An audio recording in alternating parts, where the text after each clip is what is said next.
Hello বন্ধুরা, তোমরা সবাই কেমন আছো? আশা করি ভালো আছো। এই তো আমরা এখন এসেছি কাশ্মীর ইমাম সাহেবে। আমরা এখন গাড়ি ধরলাম, এখন আমরা যাচ্ছি শৈলমারাগ বলে একটা জায়গা আছে, ওই জায়গাটায় যাচ্ছি ঘুরতে।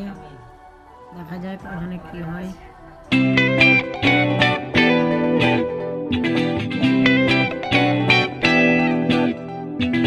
আমরা এখন আসলাম শ্রীনগর।